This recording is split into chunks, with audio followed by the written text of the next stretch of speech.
Hello everyone, welcome to Tejas career academy. Guys, आज है 21 फरवरी और आज हम देखेंगे इंपॉर्टेंट करंट अफेयर के क्वेश्चंस को। लेकिन आगे बढ़ने से पहले मैं आपको बताना चाहूँगा कि अगर आपने अभी तक चैनल को सब्सक्राइब नहीं किया है तो चैनल को सब्सक्राइब करें, वीडियो को लाइक शेयर जरूर करें। चलिए शुरुआत करते हैं आज के सेशन का। सबसे पहले ध्यान से देखिएगा क्वेश्चन को। यहाँ पे पहला क्वेश्चन जो है वो रखा गया है, हाल ही में यूनाइटेड नेशंस कमीशन के अध्यक्ष के रूप में किस भारतीय प्रतिनिधि को नियुक्त किया गया है। ध्यान से देखिएगा, यूनाइटेड नेशंस कमीशन के अध्यक्ष के रूप में किस भारतीय प्रतिनिधि को नियुक्त किया गया है। तो आपको याद रखना है कि संयुक्त राष्ट्र में भारत के स्थायी प्रतिनिधि, याद रखिएगा, यूएन में इंडिया के परमानेंट रिप्रेजेंटेटिव, इंडिया परमानेंट, ठीक है, परमानेंट रिप्रेजेंटेटिव, ठीक है, रिप्रेजेंटेटिव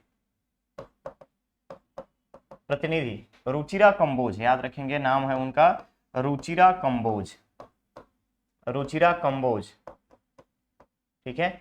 रुचिरा कंबोज जी को हाल ही में भारतीय प्रतिनिधि जो हैं उनको अध्यक्ष के रूप में नियुक्त किया गया है। अब बात आती है किस चीज के लिए नियुक्त किया गया है। तो याद रखना है आपको, सामाजिक विकास आयोग, सोशल डेवलपमेंट कमीशन, एसडीसी, सामाजिक विकास आयोग के 62वें सत्र के लिए, याद रखेंगे आप, सामाजिक विकास आयोग, सामाजिक विकास आयोग के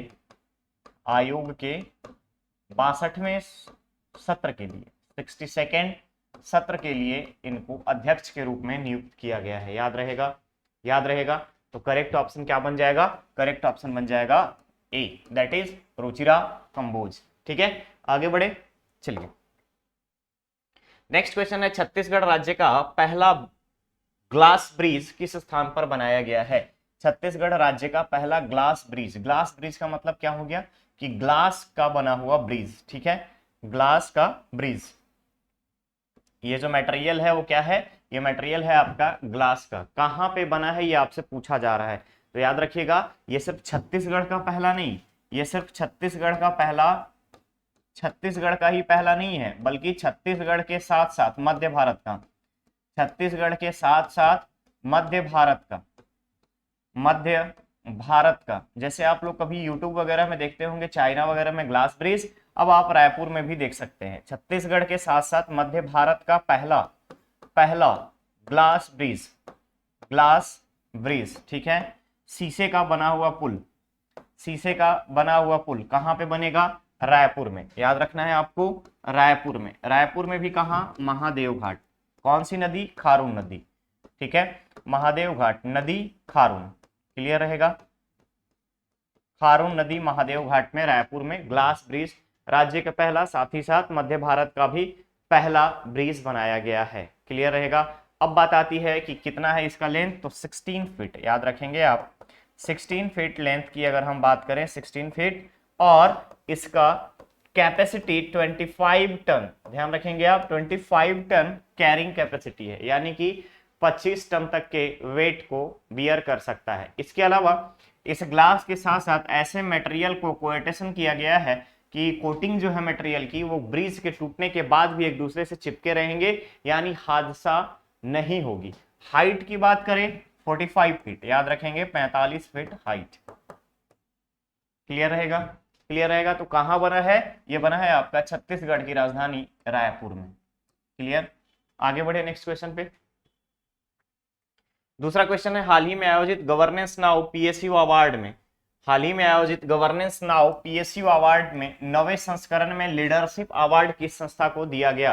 तो ध्यान रखिएगा, PSU awards, governance now PSU award जो है नई दिल्ली में आयोजित किया गया, नई दिल्ली में। और इसमें अगर हम बात करें, इस आयोजन में गवर्नेंस नाउ में अगर हम बात करें तो सबसे ज्यादा एनएमडीसी को प्राइज मिला है। एनएमडीसी को टोटल 5 प्राइज मिले हैं, डिफरेंट इन्वायरमेंट क्लियरेंस वगैरह को लेकर के।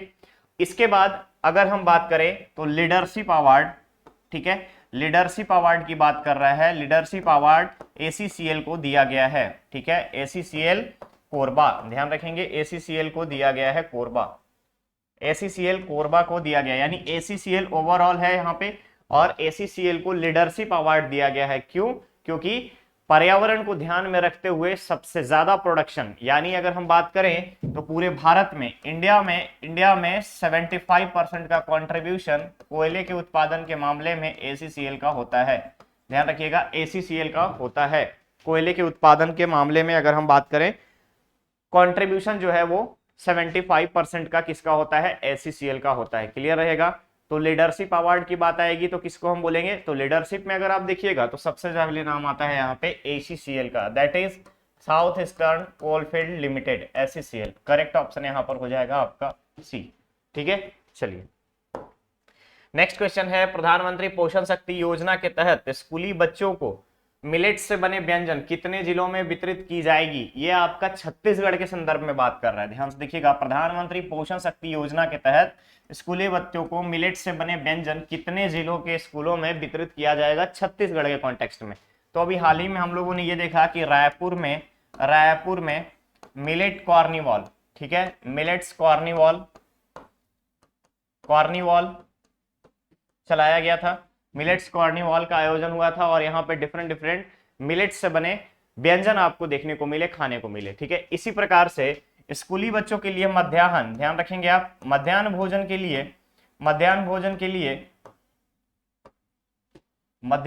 के लिए मिलेट्स को शामिल करने की बात कही गई है। मध्याह्न भोजन में मिलेट्स को शामिल करने की बात कही गई है। और जो अभी तक सोया चिक्की दिया जाता था उसको 4 दिन, ठीक है, वीक में 4 डेज सोया चिक्की की जगह पे क्या दिया जाएगा, मिलेट्स से बने व्यंजन। ठीक है, मिलेट्स से बने व्यंजन। क्लियर रहेगा, जिसमें रागी हो गया, कोदो, कुटकी, ये सारे मिलेट्स वाले हैं, मिलेट्स आइटम्स हैं। तो मिलेट्स से बने आइटम 4 दिन स्कूलों में बच्चों को दिया जाएगा ताकि उनका पोषण जो है स्तर में सुधार हो। क्लियर है।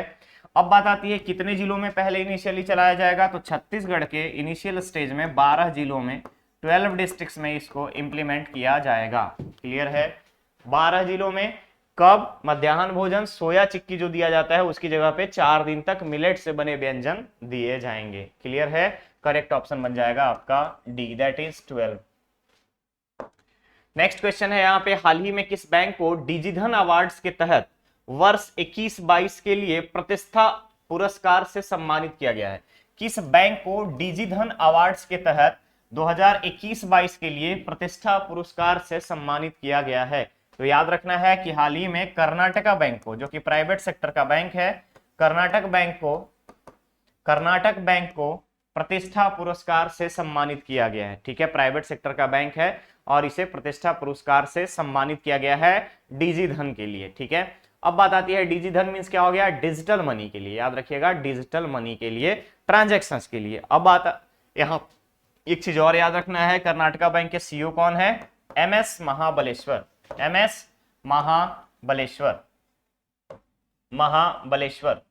ठीक है, इनका नाम क्या है, सीईओ का MS महाबलेश्वर। कब स्थापित किया गया था, 1924 में। 1924 में कर्नाटका बैंक की स्थापना हुई थी, 18 फरवरी 1924 को। क्लियर रहेगा, 18 फरवरी 1924 को स्थापना दिवस था आपका, यानी कि स्थापना हुई थी 1924 में। सीईओ कौन है, MS महाबलेश्वर। अगर हेडक्वार्टर की बात करें तो इसका हेडक्वार्टर मैंगलोर में है। क्लियर रहेगा। करेक्ट ऑप्शन क्या बन जाएगा यहाँ पे, ए, दैट इज कर्नाटका बैंक। आगे बढ़े नेक्स्ट क्वेश्चन पे। क्वेश्चन है यहाँ पे, किस देश के वैज्ञानिकों ने 12 गुना समरूपता वाले एक नए प्रकार के क्वासी क्रिस्टल की खोज की है। क्वासी क्रिस्टल, ध्यान रखेंगे आप, क्वासी क्रिस्टल। अब ये क्वासी क्रिस्टल की खोज जो है, इसका अगर हम बात करें समरूपता 12 टाइम्स है, 12x की अगर हम बात करें, जिसमें से डिफरेंट विदाउट पैटर्न, ध्यान रखिएगा, विदाउट पैटर्न रिपीटेशन, बिना पैटर्न के रिपीटेशन के, ठीक है,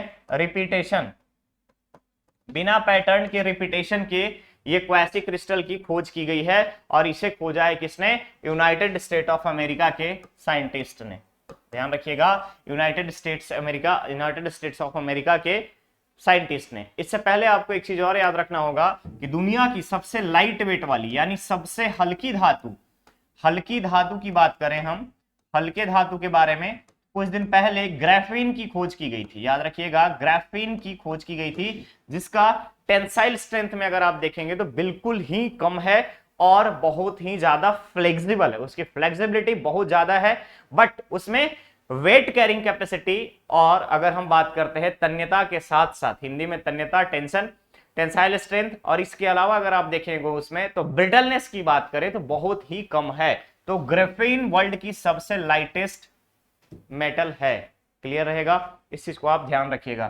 तो यहां पे पूछा गया था 12 गुना समरूपता वाले नए क्वासी क्रिस्टल की खोज किस वैज्ञानिक ने की है, किस देश के वैज्ञानिक ने की है, united state of America, that is B. ठीक है, क्लियर रहेगा। चलिए नेक्स्ट क्वेश्चन है, हाल ही में भारतीय चावल कांग्रेस का आयोजन किस शहर में हुआ? चावल कांग्रेस, तो क्या आपको पता है कि भारतीय चावल अनुसंधान केंद्र कहां है? अनुसंधान केंद्र कहां है?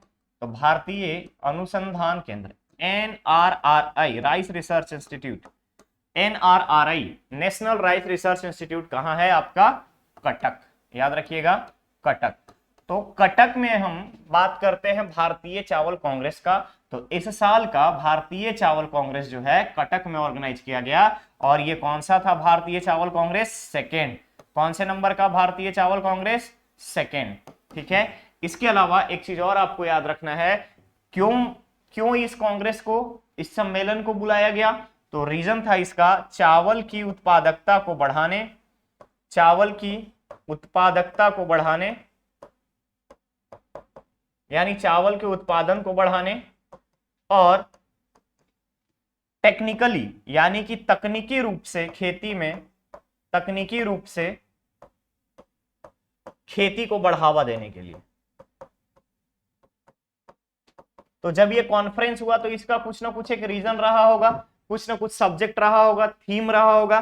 तो थीम क्या है इसका बताइए, इसका थीम क्या होगा? इसका थीम है वैश्विक खाद्य संकट और उसके हाल के वैज्ञानिक विकास। ठीक है, वैश्विक खाद्य संकट, वैश्विक खाद्य संकट, खाद्य संकट और हाल के उसके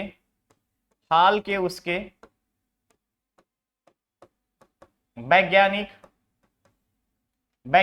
हाल के उसके वैज्ञानिक विकास, साइंटिफिक डेवलपमेंट। पहला वैश्विक खाद्य संकट और साथ साथ चावल का साइंटिफिक डेवलपमेंट किस तरफ हो रहा है, ये थीम रखा गया था, याद रखिएगा थीम रखा गया था। तो सेकेंड भारतीय चावल कांग्रेस का पर्पस क्या था, यानी कि थीम क्या रखा गया है? तो वैश्विक खाद्य संकट और हाल के उसके वैज्ञानिक विकास। ठीक है, तो करेक्ट ऑप्शन क्या बन जाएगा? करेक्ट ऑप्शन बनेगा यहां पर आपका सी, दैट इज कटक। ठीक है, कटक। नेक्स्ट क्वेश्चन है, द्विपक्षीय रक्षा सहयोग पहलों की प्रगति की समीक्षा हेतु भारत और मंगोलिया का संयुक्त बैठक कब आयोजित किया गया? द्विपक्षीय रक्षा सहयोग की पहल की प्रगति भारत और मंगोलिया, आपको पता है मैप में मंगोलिया कहां पे है? तो मैप में मंगोलिया जब आप देखेंगे तो ये है आपका रसिया, और ये जो पार्ट है ये है आपका यहाँ पे मंगोलिया, और इसको साइड में अगर आप देखेंगे तो रसिया से नीचे पूरा ये चाइना कवर किए हुए इसको। ठीक है, रसिया और चाइना के बीच में आपका कौन है? मंगोलिया है। तो हाल ही में 10 फरवरी को नई दिल्ली में, 10 फरवरी नई दिल्ली में मंगोलिया के साथ द्विपक्षीय रक्षा सहयोग के बारे में, द्विपक्षीय, ठीक है, बायलैटरल रक्षा सहयोग का बैठक आयोजित हुआ था। ठीक है, याद रखिएगा 10 फरवरी को रक्षा सहयोग का बैठक आयोजित किया गया था। ठीक है, पर्पस क्या था इसमें?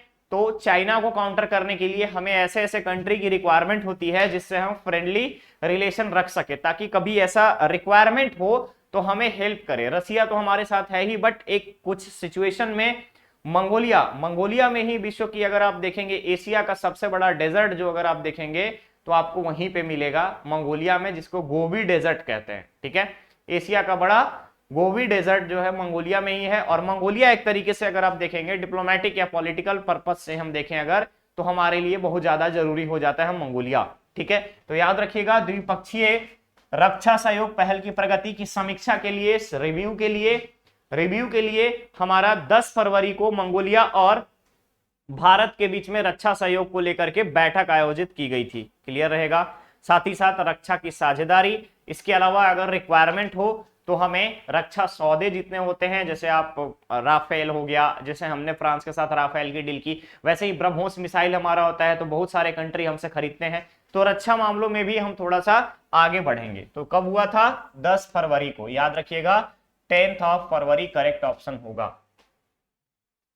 नेक्स्ट क्वेश्चन है, हाल ही में किस राज्य सरकार द्वारा परिवार पेंशन का लाभ उठाने के लिए एकल आश्रित ट्रांसजेंडर व्यक्तियों के प्रस्ताव को मंजूरी दी गई है?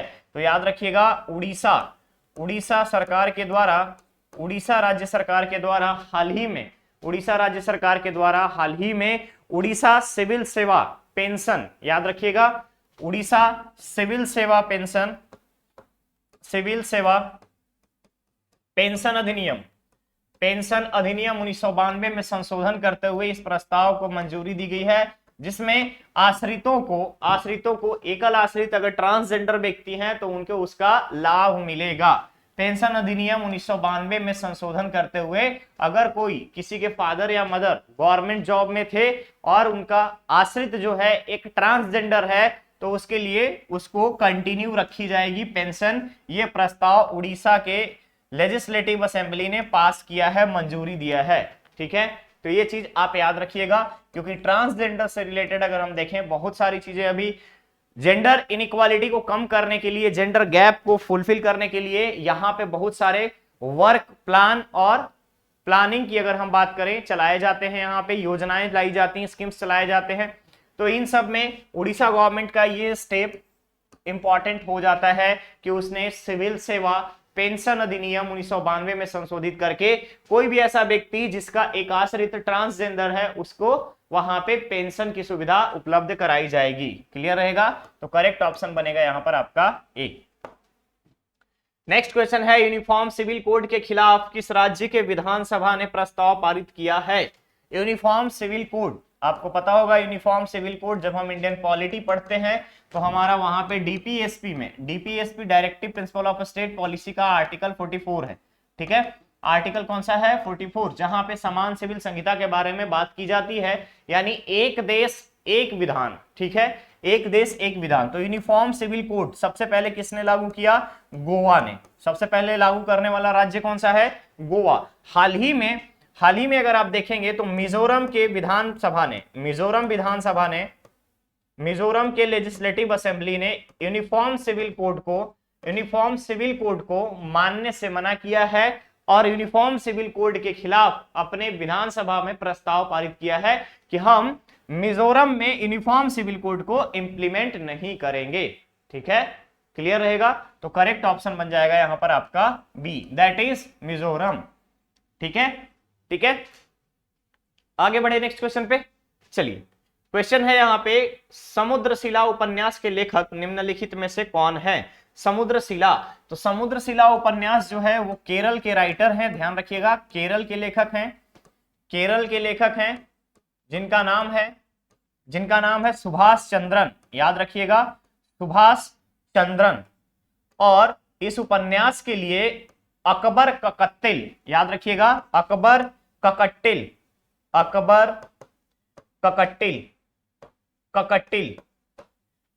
ककट्टिल नाम से इनको एक पुरस्कार दिया गया है, अकबर ककट्टिल पुरस्कार। ठीक है, अब हम बात करते हैं समुद्रशिला के बारे में। तो समुद्रशिला को बेस्ट नोवेल में भी सेलेक्ट किया गया है, बेस्ट नोवेल के कैटेगरी में भी सेलेक्ट किया गया है समुद्रशिला को। क्लियर रहेगा, अकबर ककट्टिल अवार्ड से सम्मानित किया गया है। इसके अलावा इसके राइटर है सुभाष चंद्रन जो कि केरल के रहने वाले हैं। साथ ही साथ याद रखना है आपको कहां से बिलोंग करते हैं, कोझिकोड के रहने वाले हैं। और साथ ही साथ इनके समुद्रशिला को बेस्ट उपन्यास अवार्ड में अगर आप देखेंगे तो बेस्ट उपन्यास अवार्ड में एम सुकुमारन, ध्यान रखिएगा एम सुकुमारन लिटरेरी अवार्ड भी इस नोवेल को मिला गया है। कौन सा? M Sukumaran literary award, M Sukumaran literary award. इस उपन्यास को दिया गया है। क्लियर रहेगा, क्लियर रहेगा। कब आयोजित किया गया था, कब पुरस्कार सम्मेलन हुआ, तो याद रखना है आपको 17 फरवरी को। 17 फरवरी को अकबर ककत्तिल अवार्ड से सुभाष चंद्रन को सम्मानित किया गया और साथ ही साथ उनकी उपन्यास समुद्रशिला को एम सुकुमारन लिटरेरी अवार्ड से भी सम्मानित किया गया है वर्ष 2021-22। ठीक है, 2021 के लिए। तो करेक्ट ऑप्शन क्या बन जाएगा, करेक्ट ऑप्शन बन जाएगा यहां पे सी, दैट इज सुभाष चंद्रन। आगे बढ़ते हैं नेक्स्ट क्वेश्चन पे। क्वेश्चन है फेमिना मिस छत्तीसगढ़ 2023 का खिताब किसे दिया गया है। फेमिना मिस छत्तीसगढ़ 2023, फेमिना मिस छत्तीसगढ़ 2023 का खिताब किसे दिया गया है, तो याद रखना है आपको फेमिना मिस छत्तीसगढ़ का अवार्ड अदिति शर्मा, अदिति शर्मा जो कि रायपुर की रहने वाली है, रायपुर की रहने वाली हैं और सिम्बोसिस लॉ कॉलेज से ये ग्रेजुएट हैं। अदिति शर्मा रायपुर की रहने वाली हैं और इनको छत्तीसगढ़ फेमिना मिस छत्तीसगढ़ 2023 का अवार्ड या खिताब दिया गया है। ठीक है, इस चीज को आप याद रखेंगे। चर्चित व्यक्तित्व में एक क्वेश्चन आपका अभी से यहाँ पे शामिल हो गया 2023 में। चर्चित पर्सनालिटी में यानी फेमस पर्सनालिटी में अदिति शर्मा रायपुर की हैं जिनको फेमिना मिस छत्तीसगढ़ 2023 का खिताब मिला है। तो करेक्ट ऑप्शन यहां पर बन जाएगा डी। तो ये था आज का सेशन। अब बारी आपके स्टूडेंट धर्मा की, जहां पे क्वेश्चन का आंसर आपको कमेंट बॉक्स में कमेंट करके देना है। क्वेश्चन है भारतीय वन सर्वेक्षण द्वारा जारी रिपोर्ट 2021 के अनुसार सर्वाधिक वन वाले राज्यों में कौन सा राज्य प्रथम स्थान पर है। सर्वाधिक वन वाले राज्यों में कौन सा राज्य प्रथम स्थान पर है। ऑप्शन है मणिपुर, अरुणाचल प्रदेश, मेघालय और मिजोरम।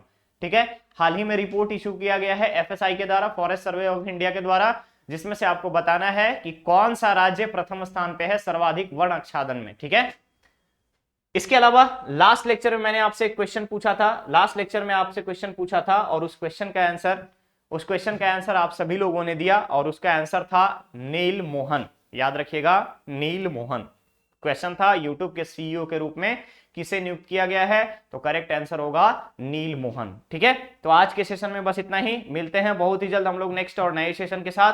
बने रहिए तेजस कैरियर एकेडमी पे। चैनल को सब्सक्राइब करें, वीडियो को लाइक शेयर जरूर करें। साथ ही साथ गाइज एक इंपॉर्टेंट अनाउंसमेंट, आज यानी कि 21 फरवरी से एक आपका सीजीपीएससी का और इसके अलावा यूनियन पब्लिक सर्विस कमीशन का प्री बैच स्टार्ट हो रहा है। आप लोग में से जितने भी स्टूडेंट जो सीजीपीएससी प्री और मेंस का बैच ज्वाइन करना चाहते हैं, आप बिल्कुल ज्वाइन कर सकते हैं। डिस्क्रिप्शन बॉक्स में नंबर दिया गया है, आप उस पर कॉल कर सकते हैं या फिर भिलाई ब्रांच पे डायरेक्ट आप विजिट कर सकते हैं। ठीक है, तो बाकी सारे कोर्सेज के बारे में आप वहां पे इंफॉर्मेशन ले सकते हैं, क्या है कोर्सेज, कैसा रहेगा मॉड्यूल, सारी चीजों के बारे में। साथ ही साथ एनसीईआरटी ओरिएंटेड हमारी क्लासेस स्टार्ट होंगी और एनसीईआरटी को बेस बना करके ही आगे क्लास को कंटिन्यू किया जाएगा। ये तो इस चीज को ध्यान में रखिएगा। ओके, तो चलिए मिलते हैं बहुत ही जल्द नेक्स्ट ऑर्गेनाइजेशन में। Thank you so much.